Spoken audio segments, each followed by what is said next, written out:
Anghel sa lupa, pack, shoot.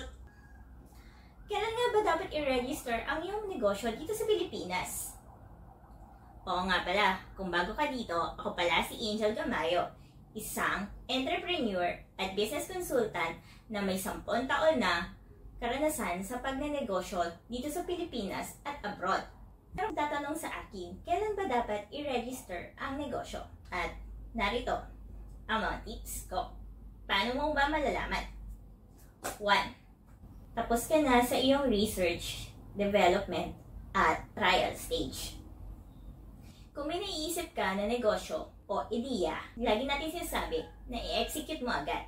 Yung pa-test-test lang, o pa-trial-trial, o tinatawag natin na testing ability. Way back 2008, yung parents ko kasi agang nag-retire. 30 years na silang empleyado.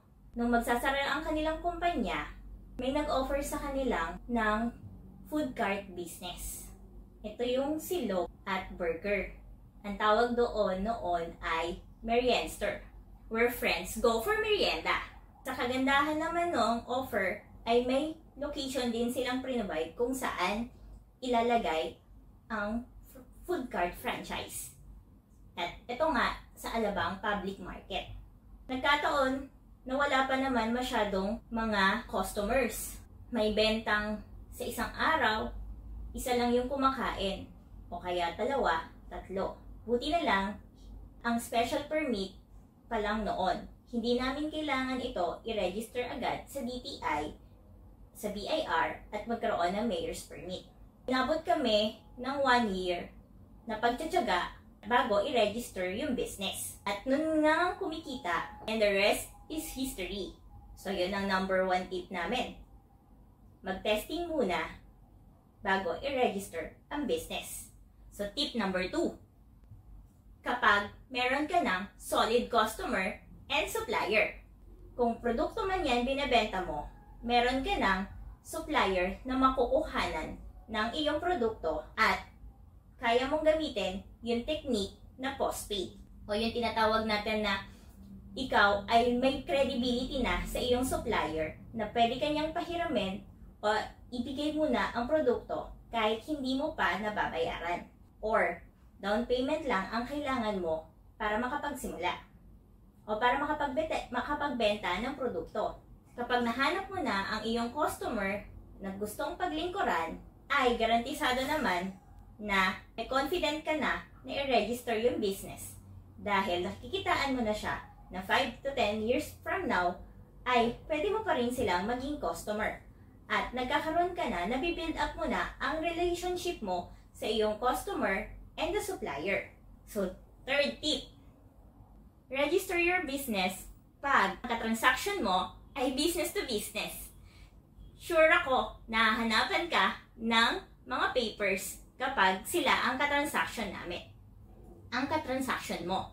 Katulad namin sa negosyo namin, na pilitan na akong i-register yung second business namin na business consulting at virtual office and co-working space noong taong 2017. Dahil kailangan na ng kumpanya ang aming service. At nangihingi na siya ng resibo. Since 5 years ang contract namin sa kanila, wala kang magawa kundi i-register na ang business. So, tip number 4, when to register your business. Register your business when find your whys. Cause, pag nalaman mo na kung bakit mo gustong magnegosyo, kahit anong hirap pa sa mundo ng pagnenegosyo, at least, babalik at babalik ka sa bakit mo ba to ginagawa.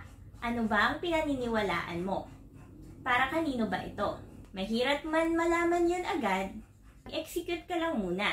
Along the way kasi, mafi-figure out mo pa rin bakit mo pa ito ginagawa. Diba? So, tip number 5. Register your business. confident ka na. Kumikita man yan o hindi pa. Oo, hindi naman agad financial ang usapan dito. I-register mo yung business dahil confident ka na ito ay malaki ang potensyal. Nabivision mo na ito ay makakatulong or mapoprotektahan. And you're always ready to innovate. Dahil hindi naman dito usapan ang pagnenegosyo ay hindi na lang serbisyo at produkto. Ito ay walang katapusang pagtatrabaho, walang katapusang paglilingkod para sa napili mong market. Kaya ano pang hinihintay mo? Kung may check ka na sa 5 binigay kong tips, tara, usap tayo, no commitment. Just comment your name. Bibigyan din kita ng free tax planning and management. Naniniwala ko na ang pagnenegosyo ay hindi para sa lahat. Oo, masalimuot. Napakaraming trabaho. Napakaraming problema. Pero, along the way naman, hanggat nagtsatsaga tayo at kasama natin ang may kapal, kasama natin ang Diyos, who can be against us? Diba? Kaya, register your business in the right way. Seek advice then. Seek with a consultant. Seek a professional help. Dahil, iba na ang usapin kapag registration na ng business. Tayo na ay walang katapusang compliances. Sa national man yan, o sa local, kung saan ka nagnenegosyo. At laging tandaan, there is good, better, and best ways to execute things.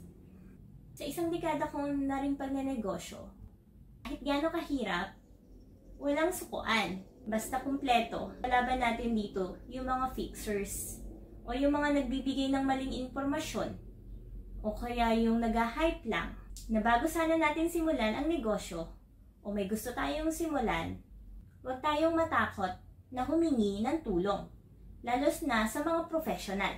Kaya galingan natin araw-araw para sa sarili, pamilya, at pamayanan.